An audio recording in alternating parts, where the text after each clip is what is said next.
Modcast on a Tuesday. Glad you're joining us. Anwar Richardson, Jason Sukamel, Alex Dunlap. They're all here. I'm Chad Hastings, just hoping that when I push the buttons, stuff happens. Kind of like this Texas offense, trying to find the buttons to push and get stuff to happen. Jump into the chat and help us tweak up this Texas offense, because we know one thing for sure. Sark's going to call these plays. Anwar asked him the question this week. Anwar had the guts to ask Steve Sarkisian, point blank, you ever thought about giving up the play calling? He said no. He said he's the play caller. He said he's good at it.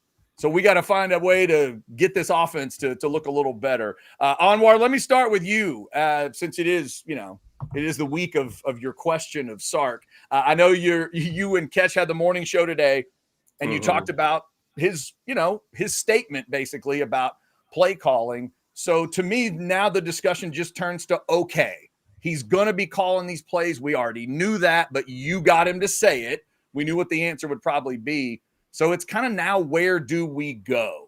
So for you, as you look at this offense, like, where do you think this thing is headed when it goes to Starkville?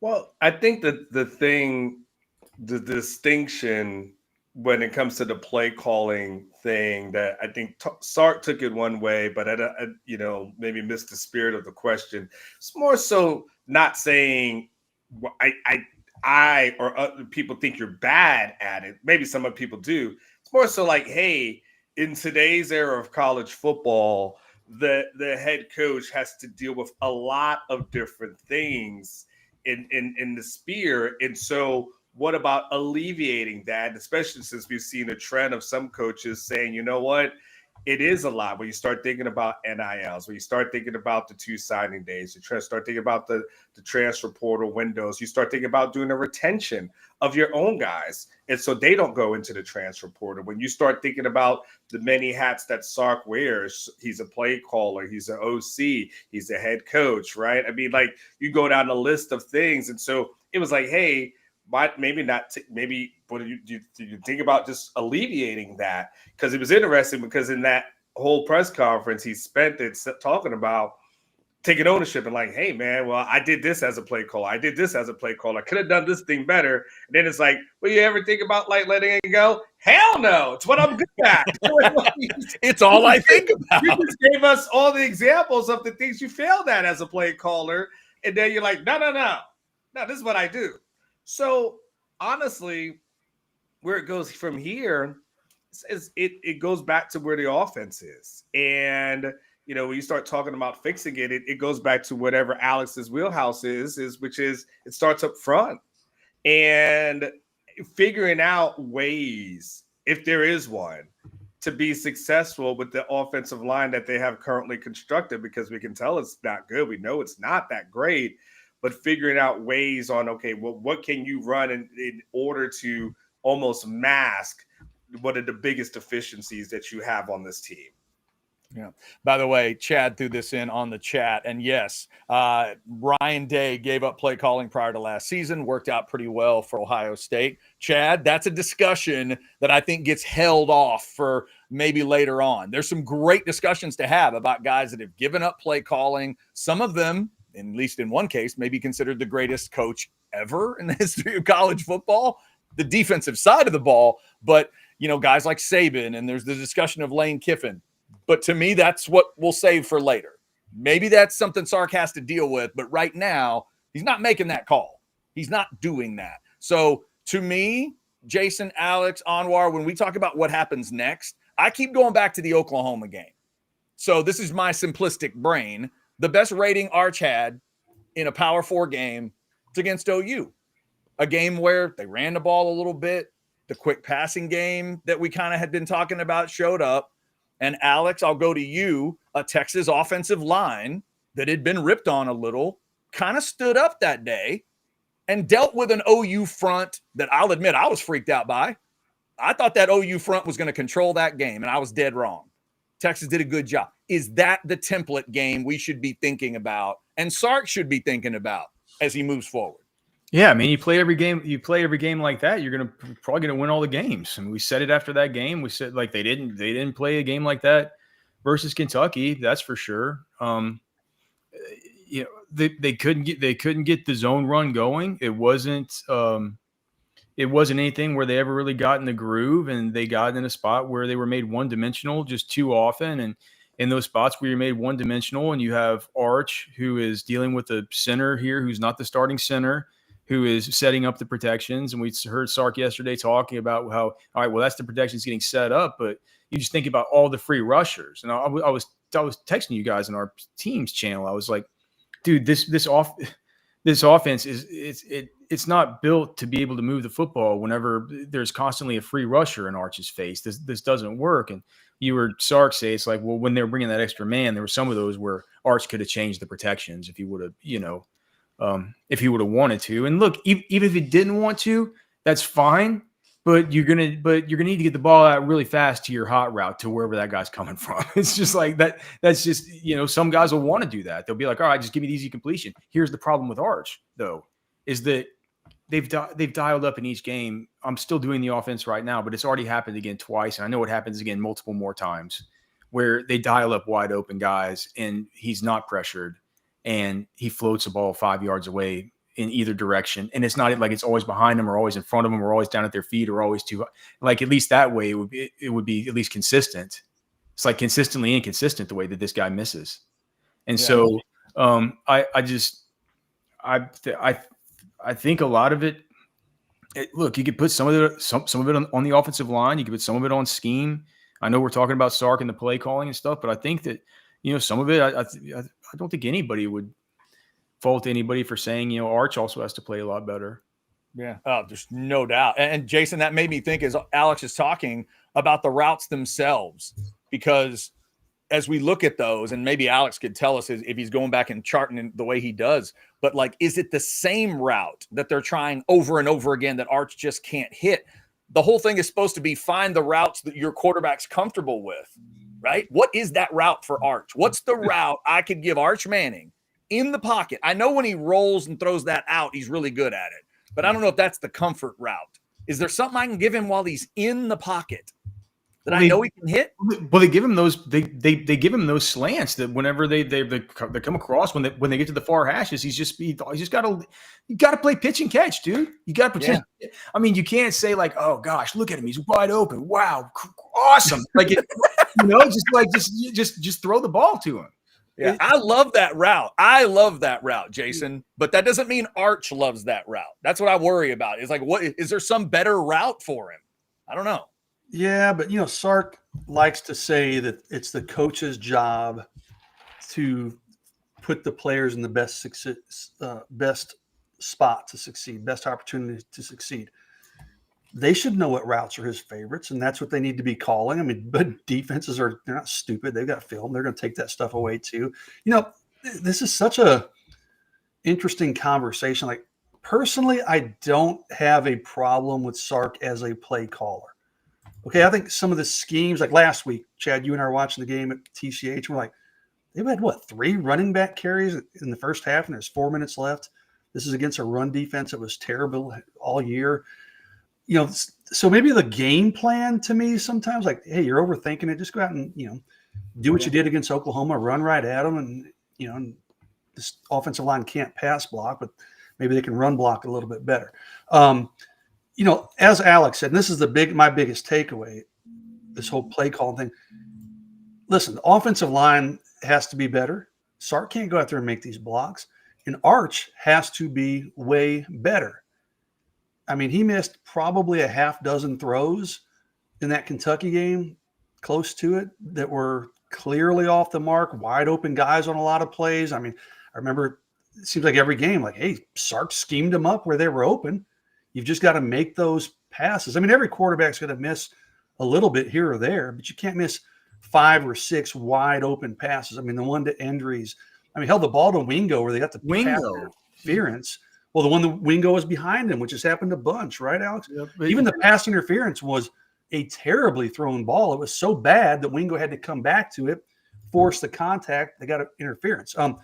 But yeah, Arch just is missing wide open throws that, frankly, I don't want to sit here and pile on ours, but I mean, good high school quarterbacks make those types of throws consistently. So this offense looks a lot different if 4 of those 5 or 5 of those 6, whatever it is, those passes are connected, then drives are kept alive. You know, those are drive killing plays. So I don't think it's his play calling.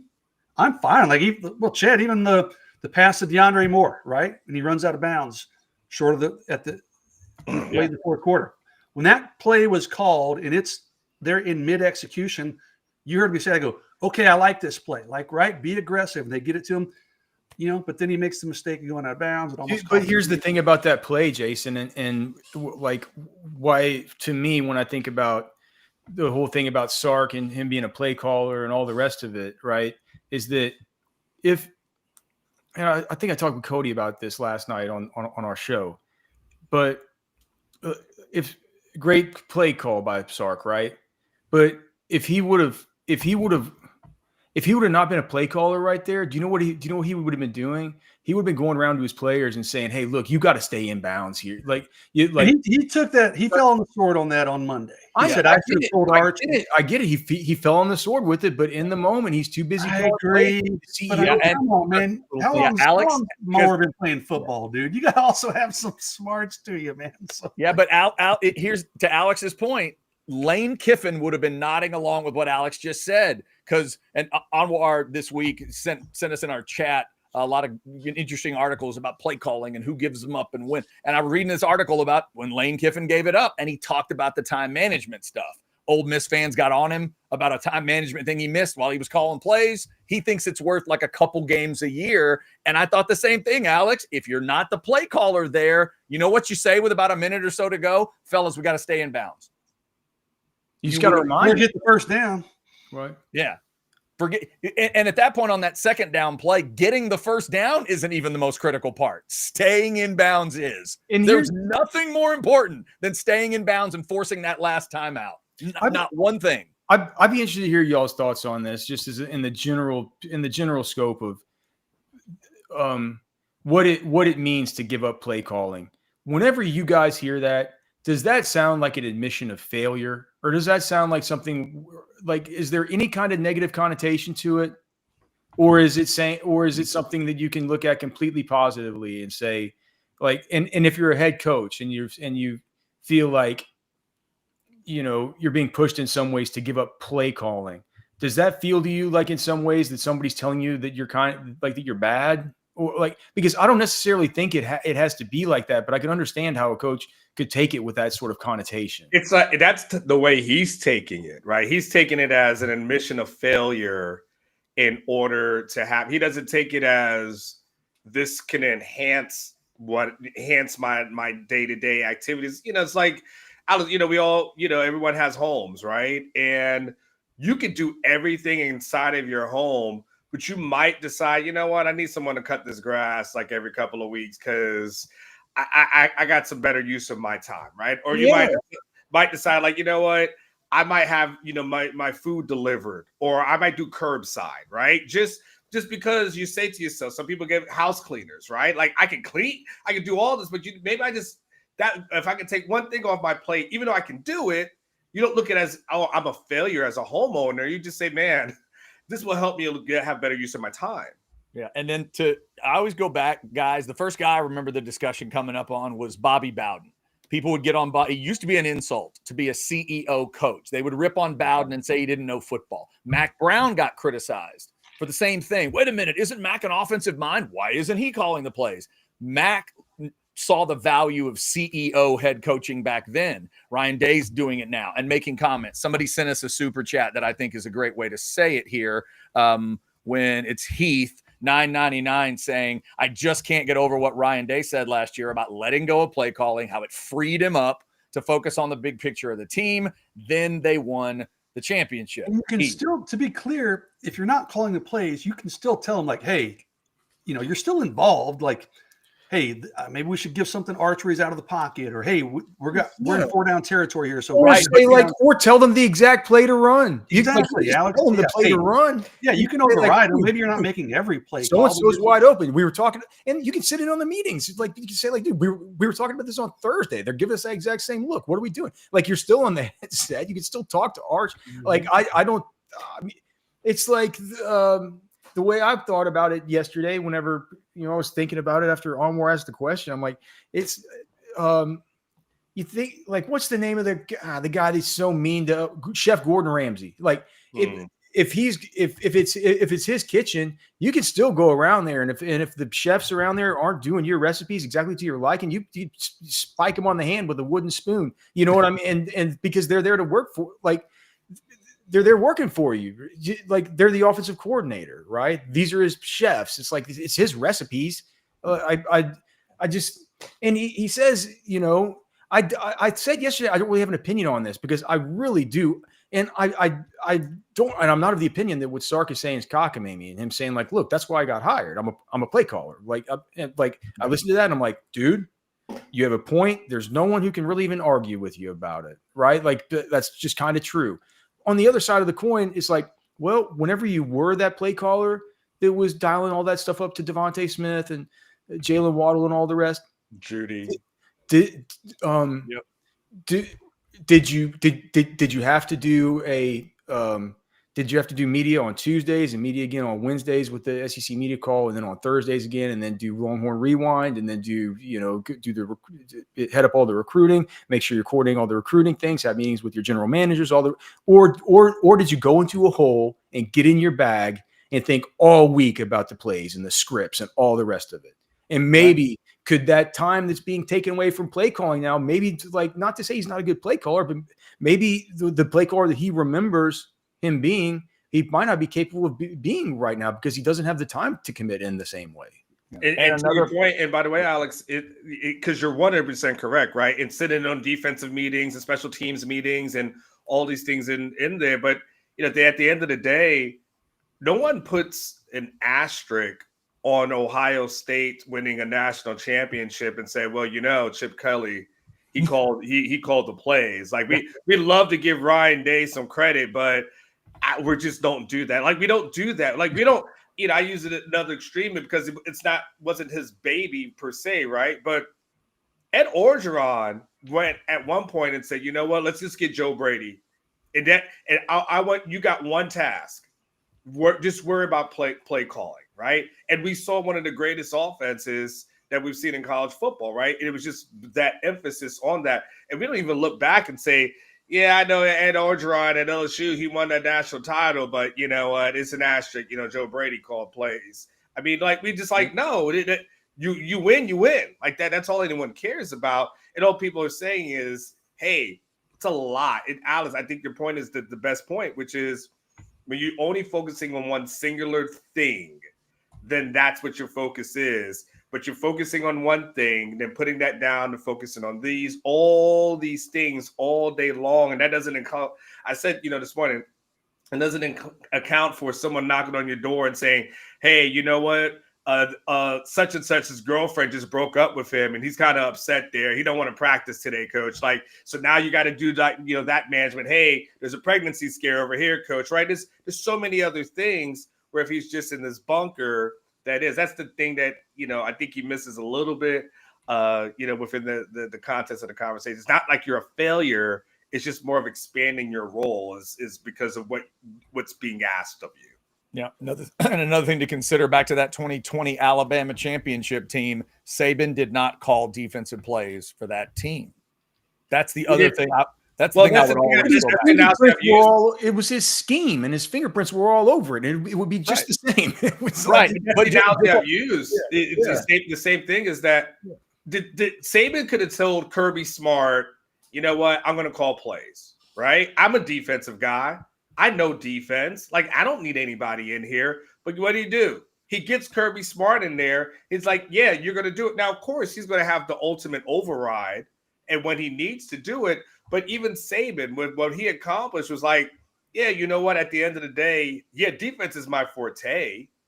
But whether Tim, Muschamp, whoever, I will pass that over to you guys and do it, and that'll free me up to do all these other things that ends up, I don't know, I end up being the GOAT. It is fascinating to me that Stark sat there under him for a few years, so got the formula and is like, yeah, I'm not going to take that with me though. And that's exactly at the beginning. That's what Lane did in Oxford. Lane started that way and he changed. So we'll just see. But if you're Sark, you know what? But if you're Sark, you know what you would tell yourself? Yeah, but I got further along. I've accomplished more than Lane has. Right. I've done. And if you're Sark, you know, from your ego standpoint, you're like, yeah, that's my dude, but he ain't been to the semifinals 2 years in a row like me. So, like, why would you compare me to that dude? Yeah, that's fair. We got a couple super chats we will get to. Alex was talking about a crazy kitchen with Gordon Ramsay. I got a kitchen for you that's whipping something up. I don't think it's quite as crazy, but it's the kitchen at Taste on Maine. They got a party coming up this Thursday. Check this out. A whole roasted pig, a ceviche station, an open bar. They're going to have Herradura and Still Austin samples. There's a mariachi band playing from 6 to 8. Sounds like a good time. From 5 to 9 this Thursday. Get your tickets. I'll throw up the QR code for you here so you can check that out as well. Let's see. There it is. A little Taste on Maine for you. Wait a minute. Yep, there it is. 116 Main Street in Buda. The dinner party is this Thursday, including the whole roasted pig, which is just fantastic. Taste on Maine right there in Buda. Tell them that you heard about it on Orange Bloods Live. Are they going to have it on the rotating thing? Like, is that what they're going to do? I hope so. At least part of it, right? Like a lot of it you got to do, I think, in ground, you know, but yes, at some point, get it on there. Listen, Alex can tell you all about that. Like we can shut up and let him give his expertise. Yeah. You ever done the whole pig roast, Alex? Yeah. We did those. We did those back in, we did those back in college and sometimes afterwards, but we would always just do the thing where you dig them into the ground. We never did them on a spit with the where it's a picture on a spit with like an apple in his mouth and stuff. I didn't get that imagery from nowhere, man. Yeah. That's right. The ones I've had that were the best were the ones at a luau where it was in ground. Do you know what the best is with that? Is like the best thing about whole hog is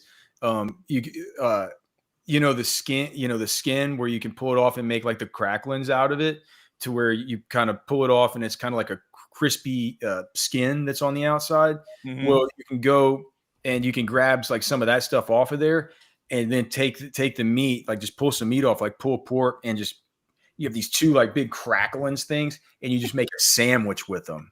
Right. So instead of bread, it's these two big pieces of pork skin. So it's the best way to eat pork, man. That the whole hog stuff's awesome. Can you believe that in Texas there's only, I think they say that there's only like 3 places that are still allowed to cook via that method, and it's only because they've been doing it so long that they've been grandfathered in. Oh wow! Yep. Look at that. I think they're allowed to do it all over in the Carolinas. I don't think Anwar has ever predicted anything more accurately than Alex going off on that pork discussion. That is well predicted, Anwar. You knew who you were talking about there. Anwar knows it too well, man. Now I'm just hungry. I want one of those pork crackling sandwiches. That's just I know Alex is a outdoor person, so he is at one with nature. Alex, if there was the zombie apocalypse and I had to go with anybody on OB to survive, like I'm going with Alex. Like, to help all you guys are dead in the first like 30 minutes. Alex would have a way to survive. Like, I'm hanging with him. Yeah, it's a good plan. He just told us about a pork sandwich where it's so good the pork is the bread too. Like that's just the best idea I think I've heard about in my entire life. How about a $10 super from Clint? What's up, Clint? Sark brought in a staff for red zone / time management issues. He has to swallow his pride. Complimentary football requires full attention from all. The team is suffering due to his inefficiency. He can't do it all. Interesting word, Clint, because Sark this week mentioned efficiency for the offense. That's kind of the discussion we're having here. How do you make it more efficient? How do you, again, put that Oklahoma performance out there. So back, Anwar, to what Sark would say in response to this is, no, I understand what needs to happen. I understand the full thing of what needs to happen. And we did it in Dallas. I helped create a 17-point victory over a rival that had a pretty good defense. Leave me alone. I'll figure this out. Like, I think that would kind of be his response. I mean, his response. So it's an interesting thing because I went to look this up because somebody had posted something on Orange Buds about his total offensive ranking. So it's interesting that Clint points this out. So I went and I looked up the red zone conversion for Sark was during his tenure. And this is what was the most interesting thing. Mm-hmm. In 2021, Texas was ranked 4th in the country in red zone conversions. Okay. 2022, they were ranked 19th in the country. Now you go to 2023, they slipped all the way down to 90th in the country. You go to 2024, they slipped down to 101st in the country. And just to be clear, this is touchdown conversions, or this is red zone conversions. This is just converting it into points. Yes, in points. Okay. And then currently they are 92nd in the country in the red zone conversion. So they start off 4th in year 1. So Alex's guy, Casey Thompson, ends up being the best quarterback in Sark's tenure when it comes to the red zone conversions. Then you move to 2022, and then in 2023, it falls off a cliff to 90th, 101, and 92nd. Now, what's interesting is if you think about the last 3 years, what's happened a lot of NIL, transfer portal, right? You think of all the things that have been newer over the last 3 years. There's been more put on his plate than it was before. And I don't think it's a coincidence. It does not mean, and this is where the conversations, there's nuances here. It doesn't mean like, well, fire Sark or he's bad at his job or nothing like that. But it does mean like, hey, man, you know what? Yes, because look, you can talk about the red zone issues, but if you look up stuff, which this is the crazy part, he's got guys like he's got Mike Bamonte as his co-passing game coordinator. He's got Chris Jackson, who's listed as a passing game coordinator, right? But, you know, you've got AJ Milwee, who's listed as his co-offensive coordinator. But at the end of the day, we all know all roads run through Sark. And all these guys have the titles, but do they have the power to pull off these things? Like, the answer is likely no. Anwar, maybe the next question that you should ask at a press conference might be of all the guys you just listed, not one of them is in a press box. Has Sark been asked about? Monty is in the press box. Oh, he is. Okay. Box, yeah. Okay. So there is at least one set of eyes that's up high, because the notion, I guess, a couple weeks ago was like, wait a minute, do they not have anybody in the press box? So there is none of his 10, quote unquote assistant coaches, right? Of that 10, none of those guys are in the box. Gotcha. So the only one he's got in the box is an analyst. He's got analysts in the box, right, which AK means that they're there to provide little things for him. But at the end of the day, we all see Sark. He's squatting down. He's got his play sheet there, and he's calling the plays. Like he's not. Those guys don't have. Those guys ain't telling Sark what to do. Yeah, they ask him for a question, for some feedback, but they ain't telling him what to do. Jason, 1999. Thank you, Jason. Anwar, I agree, except we got to the playoffs in spite of his offenses, not because of them. Bottom line is we are in year 5, and his offenses have been below average with elite talent. We got Atlanta Sark, not Bama Sark. Oh, good grief. It's a bold statement at the end. Well, Atlanta Sark got fired for his play calling. So you better hope that's not the version that you got, because that was not a good Sark.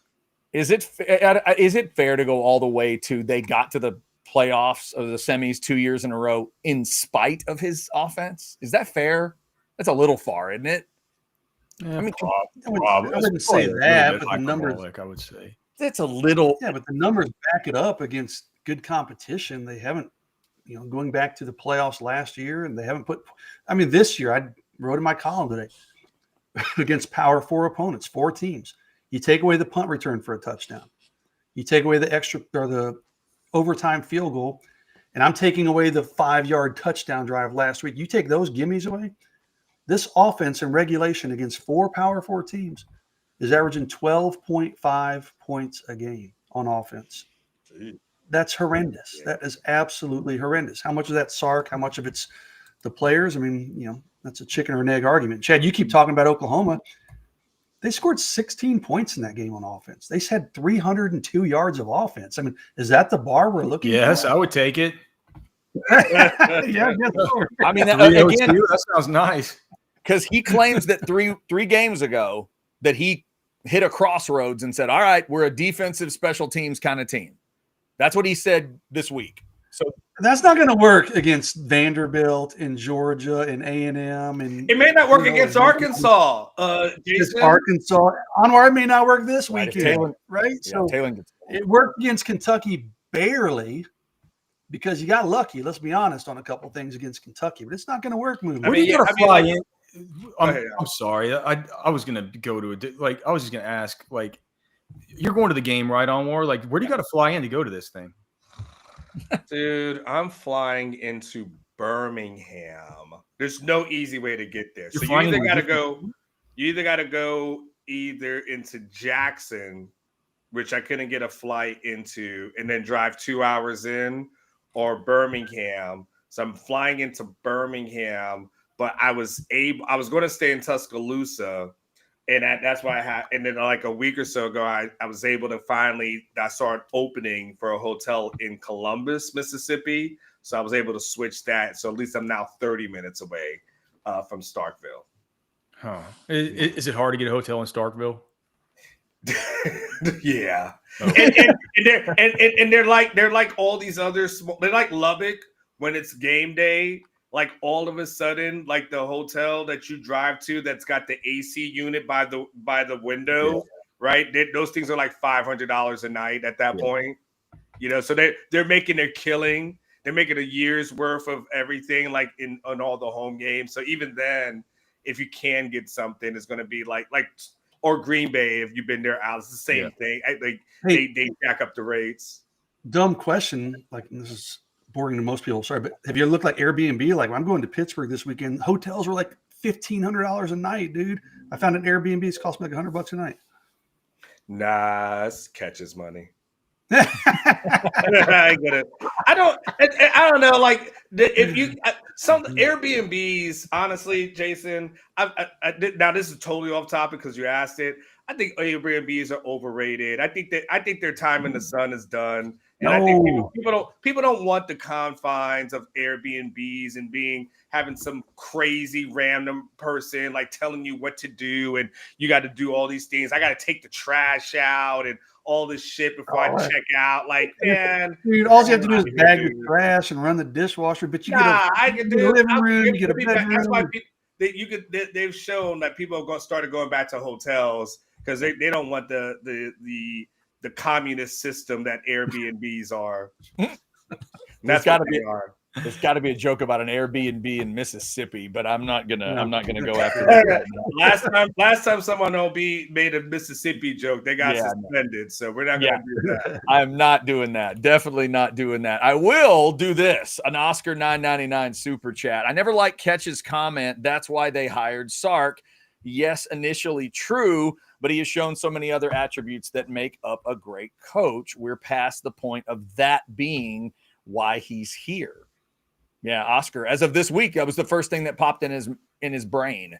Like, as Anwar's asking the question, he begins kind of to shake his head. It's like nope, not gonna.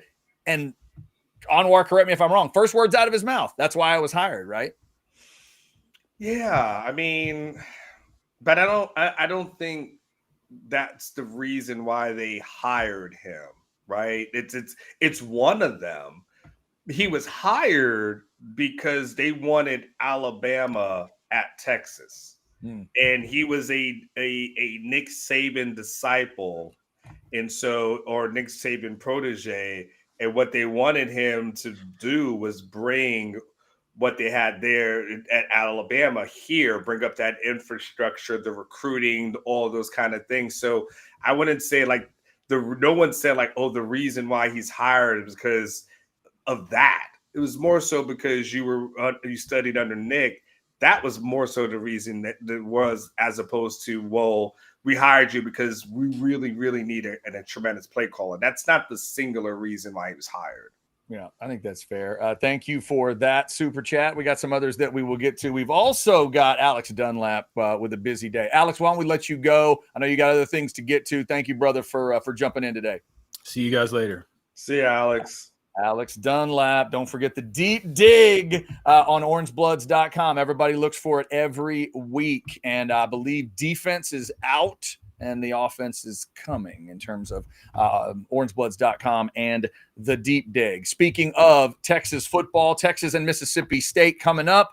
We are going to be watching once again at TCH Social Austin. Come see us. Those specials are back. $2 select drafts, $3 jellyfish. That's my favorite. And the $4 Fanatic cocktail. The wings are becoming very popular. I did the chicken sandwich and did it fried last week, and man, that was a good choice. The meatloaf's great. The salmon's incredible. I had the pasta 2 weeks ago, and it's awesome. Come on out and see us. Also, the post-game show, of course, with Anwar in Starkville. Hopefully, we won't hear cowbells after the game. That should be wild. Hopefully the game is not wild, and hopefully we get to start at the 2-minute warning because Texas is handling their business. Jump on in with us here on Orange Bloods Live. We always have maybe not good time. That's not the right way to say it. I don't know that last week's post-game show was a good time. We'll always tell you what we think. We'll give you the honest breakdown after Texas and Mississippi State. All right, let's get these super chats dealt with. Mike D jumps in for 10. Bama Sark held back prolifically, but he had talent. NC, he loaded the playbook. I'm telling you guys, Sark always holds back depending on the game/opponent. Texas talent doesn't equal Bama talent, though. I don't disagree with any of it. Like, first, Texas talent doesn't equal Bama talent. He unloaded the playbook in the national championship game, but he can't afford to hold back. Mike, not with this Texas team, not this year. He needs to unload the playbook and get creative this year, starting this weekend. Are we still? Do we still? I think these are things you can tell yourself to make yourself feel good. Why would Sark hold back the playbook versus Kentucky? Because he thinks this team's way better than Kentucky. They almost lost against Kentucky. Like, if you're telling me that it's all about, like, I'm thinking about week 13 as opposed to I just lost to Florida. I literally just lost to Florida a couple of weeks ago, but we're going to hold back. So I'm willing to risk losing a game. That would be like coaching malpractice to me. Yeah, I agree, Anwar. There's only one case where I would allow it. It's a silly notion to me, but I'll allow it in this case. If your script destroys them, if your first 15 or 20 or whatever you do, if you're whipping them with your script, and you'll tell me later, yeah, we held some stuff back. Okay, fine. But that game, no score, 3-3, set, whatever. That game turned into you got to just win really quickly. They're not going to throw a bunch of shit in there that they haven't worked on all week. Yeah. They're going to stick to the stuff they put in the game plan and practiced all week. And if that's pretty limited, that's pretty limited. Yeah, that's true. I mean, I get that theory too. That's a wild notion to me. But Mike D, thank you for bringing it up. Thank you also, Buck Wild. Hope everything is fine out there on the highways. $20. I'm not buying the cockamamie I was hired to call plays BS. Sark was hired to be the head coach, not the OC. His best move as the head coach is to hire PK to run the defense. That is the only reason he has had success here. You know what's funny is you remember when he hired PK, people were like, who's this? Who's this PK guy? Who's this Kwiatkowski guy? Yeah.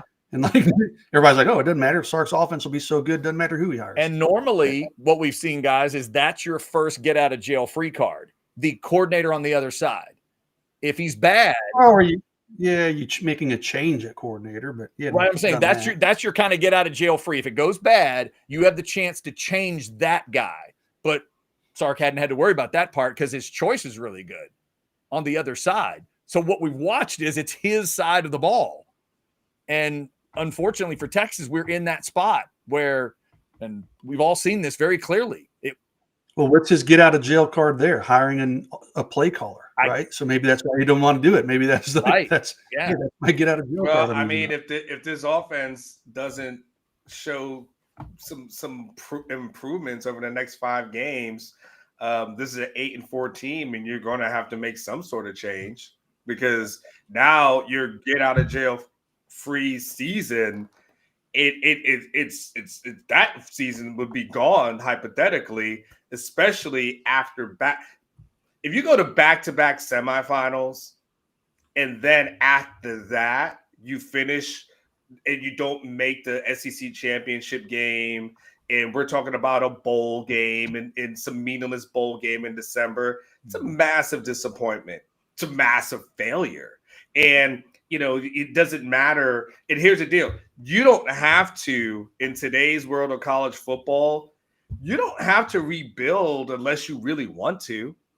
You can go into the portal and add in key pieces and be fine. Look at Oregon every year. They go and find a quarterback and they're just fine. They're not like, well, we got to throw a quarterback out here and learn from it. They're like, yeah, we're going to get a portal guy and keep going. Right. So, like someone in the chat said something like, well, Bijan and Roshan have been, those guys are years ago. Yeah. You don't have to deal with this, but if you aren't doing it, it's by choice. And if you don't make the playoffs, it ends up being a bad choice. That's all.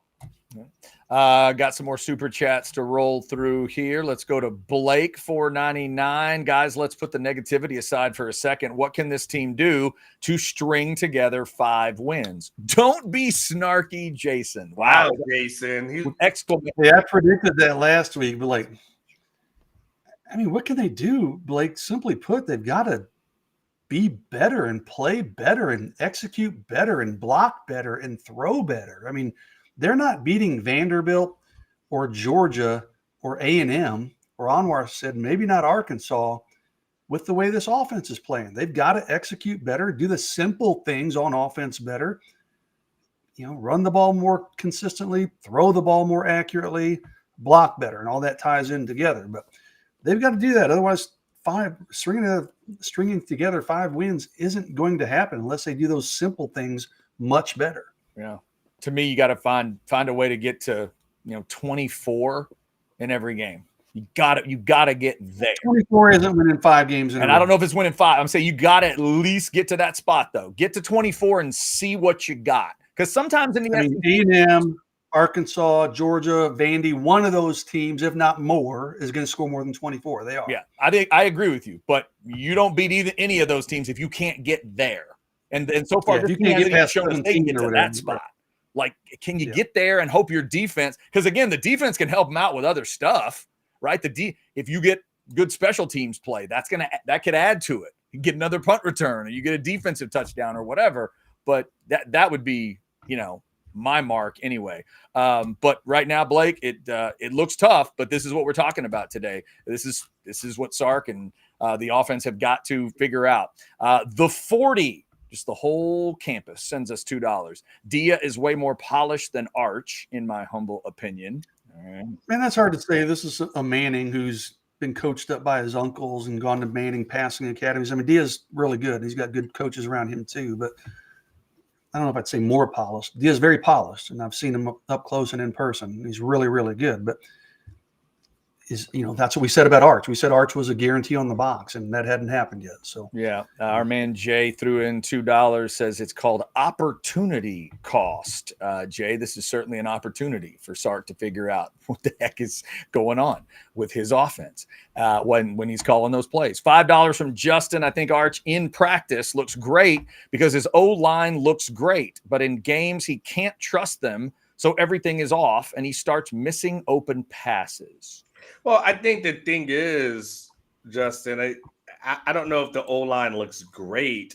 I don't think we've said that. Like, if you go back to our training camp reports, we always reported that the defense looked better than the offense. Like, that's been always. Specifically at one scrimmage on where I remember one of my sources, like the offensive line was awful. Yeah. So I don't think. And in fact, they said Nato Umezalu was singled out, was awful, but the offensive line was awful. So that's kind of revisionist history to say that. Yeah, Justin.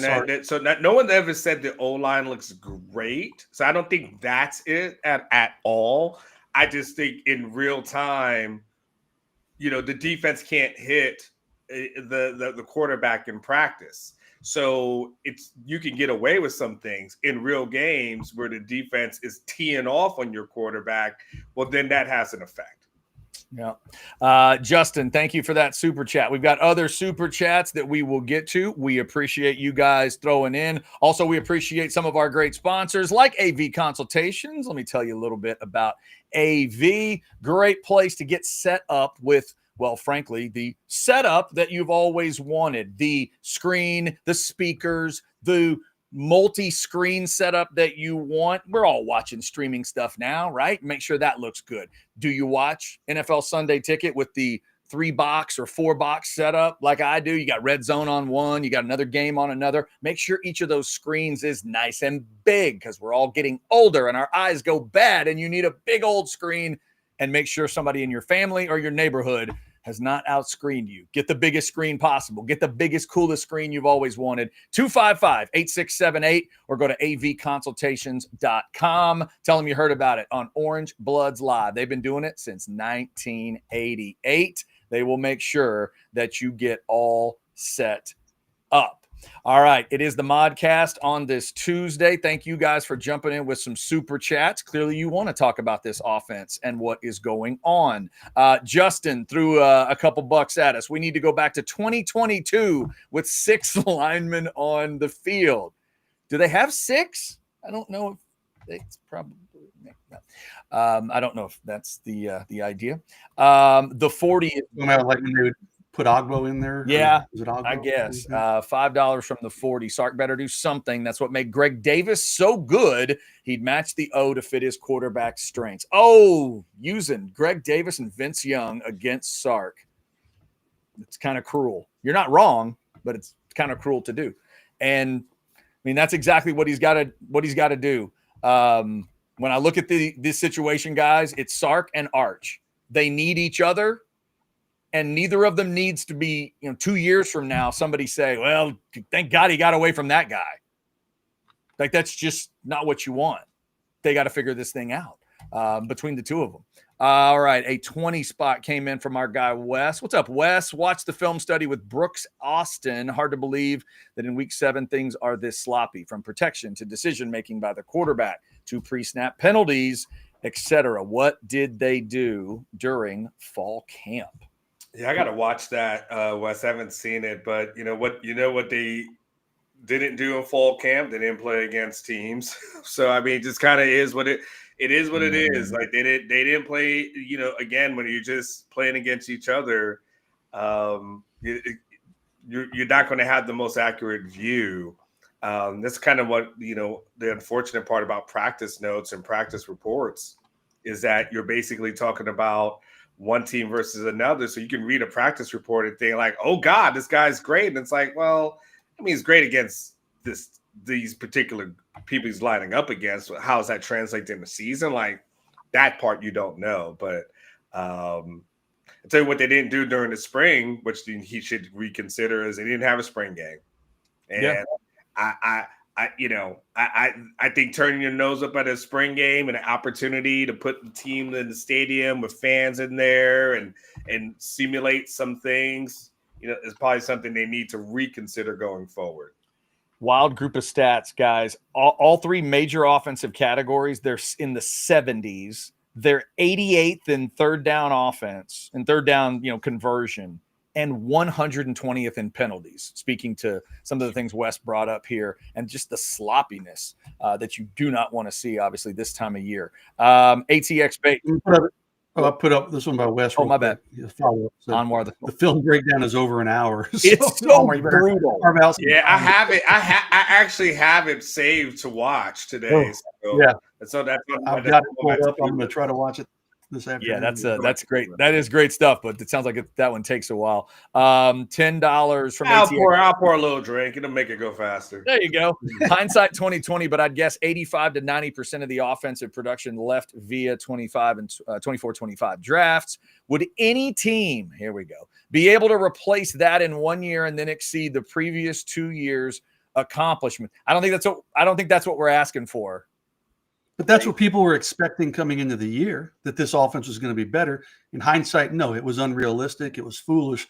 But yeah, Bates, hey, you're my guy. But come on, man, we don't need them to be better than the past 2 years, but they got to be better than what they are now. ATX Banks. This is the missing part of that conversation. ATX Banks is they are the ones who said this team will be the team that can compete for a championship. So it's not. They never said we're going through a rebuild. They never said like we don't have to. Like this is one of the highest paid rosters in college football. Let's be clear, right? This isn't a poor man's, a poor me's, or anything to that effect. Like at the end of the day, and they decided at the end of the day they'll roll with that offensive line, and we don't need to really go in the transfer portal and get anybody. They thought those receivers would be good enough, and they don't need to go ahead and enhance it because they felt like those guys would develop. They felt like getting Jack Andrews was all they needed, and that would duplicate Jatavian Sanders and Gunnar Helm. They understood that C.J. Baxter hadn't been healthy in all the years he's been here at Texas. They understood that Christian Clark was coming off the Achilles. They understood that they had a running back room that basically had Wisner and nobody else who was proven, and they rolled with that, right? So at the end of the day, that was their decision, that they said this was going to be championship competing level football from the offensive side of the football. And at the end of the day, they end up being wrong so far about it, but it's not, there's no hindsight like we were wrong for having our expectations. No, they put that product out there with the belief that that product and those players were going to be able to compete for a championship and get back not only to the semifinals, but further than that. So that's not us. That's not us. That's not the fans. That's nobody else. You put that out there. You told everybody you had what it took, and you said we got this. Well, now everybody's waiting to see it. Thank you for that one, Bates. Also, thanks to Mike D again, $10. Completely agree with you guys. We cannot afford to be holding back, but we won. Example, OU script was not the UK script. Anwar, Jason, I'm with you. Okay. Fair All right. enough. I mean, you won, but it's how you win sometimes that counts as well, right? And so how you win, who you won against. Yeah, exactly. And look, the reality is that we are 7 games into the season, and this offense ain't looking better as the season is going along. In fact, the argument can be made that they look like they're worse. Yes, Oklahoma happened, but at this point, when you put Oklahoma in with the rest of the season, Oklahoma almost seems like the analogy. I'm not counting Sam Houston State. Oklahoma is more the analogy. The Kentucky is the norm. Florida anomaly, you mean? Yeah. Florida has been the norm. UTEP, San Jose State, Ohio State. Yeah. That's been more of the norm. Oklahoma was more of the different experience, and it wasn't like the offense was that great against Oklahoma. Let's not act like this is an offense that put up 45 points, and we're like, shit, they were smoking. It wasn't like they were that great. They just end up being a little bit better because Oklahoma's offense got shut down by this defense. Yeah, that's interesting. I had a thought in my head and then I just lost it. Thank you, Mike D. We appreciate that. Couple other super chats to grab. Brad with a $4.99. Buy or sell. We win out regular season if we only allow 13 points per game. That's got to be. Well, if you're averaging that, like that's two ways to look at that. 13 points every single week, or you're averaging out 13. That may mean a shutout here and someone else gets 26. Now, you say you're allowing nobody gets more than 13, the opponents? I'll say buy. I'll say Texas 13 win. I'll say they win out. Okay. Well, yeah, you damn well better if your defense never gives up more than 13 in any game. You're saying A&M and Arkansas come to Austin and they don't score 14. Georgia doesn't score 14 at home, and Diego Pavia doesn't score 14 in Austin. I'll take Texas to win those games. I will. Hey, a couple of them might be close. Right. They might win 17-13, but come on now. You're telling me they're only scoring 13 points? Brad, I think that's asking, by the way, that's asking a lot from a defense. Yeah, it's asking way too much, I think, overall. I would agree. This one just slipped in from Jason 999. Ole Miss replaced a higher drafted quarterback and all their weapons. Still a better offense than Sark with his backup quarterback. We have to stop the excuses. Sark is not an elite offensive coach. Data backs it up. You know what's funny is Lane Kiffin is kind of turning into what I expected Sark to be. I was a Sark guy before that. You guys have heard me say it. I was clamoring for Texas to hire Sark before he got hired. I was like, that's who they need, a young offensive mind, blah, blah, blah, blah, blah. Well, Lane Kiffin's doing what I thought Sark would be doing, and he's doing it at a higher level with arguably less talent.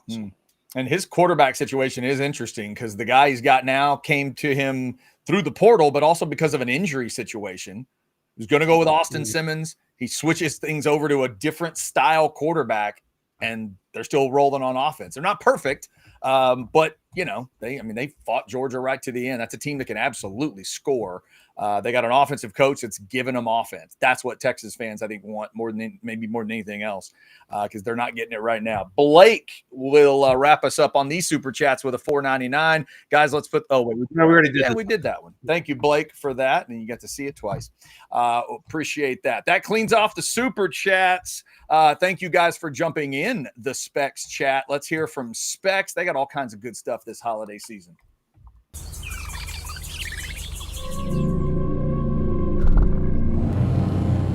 Our famous pies have arrived, and they're out of this world. Specs, cheers to savings. Yes, indeed. Love Specs. Thank you guys for piling in the Specs chat. Also, let me give a little love to Sinus and Snoring before we get out of here. One of my favorite places because they got me sleeping better in 2017. Hard to believe it's been that long, but man, it's a great feeling to get rid of your allergy issues, your sinus issues. Are you snoring? Do you think you have sleep apnea? Do you know you have sleep apnea, but nobody's been able to deal with it? This is the place that can deal with it. It's really simple. Securely call or text them at 601-0303, or you can go online to sinussnoringent.com. They've added another doctor in the last year, which means there are more appointment times. Morning time better for you, no problem. Afternoon time better, no problem. They'll get it figured out, and they'll figure out what's going on with you, and they will get you feeling better. Feel clear, rested, and healthy with sinus and snoring specialists. Tell them you heard about it on Orange Bloods Live. They have been a great partner of ours since just about the beginning of Orange Bloods Live. We do appreciate them. Certainly appreciate Alex for jumping in. He had to run, take care of another show. Obviously, I appreciate Anwar and Jason jumping in today. Gentlemen, anything else in your Modcast brain before we close the door? No, play better this week and get a convincing road win. I don't think it changes my perception of the season, but it should make my Saturday a hell of a lot more enjoyable on message board meltdowns. Anwar, I just hope we don't have to talk to you in Starkville under the same circumstances this week. A win for Texas would be great, but if they do that again, there are 3 games of the last 6 that I label you can't lose them. And they would have lost last week if you change one play. This is another one of those games. Some of those games you shouldn't lose. And then they've got 3 coming. We all know what they are, that they absolutely could lose. But I just hope we don't have that same feeling in the post game this week of, yeah, it was a win, but in all capital letters. Hopefully. Well, hopefully we can get to the post game on Saturday and Sark can throw a middle finger up at everybody and we can keep it moving. That would be the best case scenario, and I wouldn't even be mad at him. Dude, wouldn't that be great if it was like 58-6 and he got to just, he got to just peacock the whole post game? I wouldn't be mad at him. No problem. Please. And then you might not even ask a question. Then you might just sit back and smile on that I'll one. ask him a question. I won't punk out, but Hey, great play calling, Sark. yeah, like, hey, have you ever considered enhancing your play calling? Like, have you ever considered like slapping someone who ever asked you that question? Like, Now that would be fantastic. Let's hope for that after the game this week. Thank you guys for jumping in. Thank you for liking, subscribing, getting your notifications, all that good stuff. Thank you for your support. We are Orange Blood.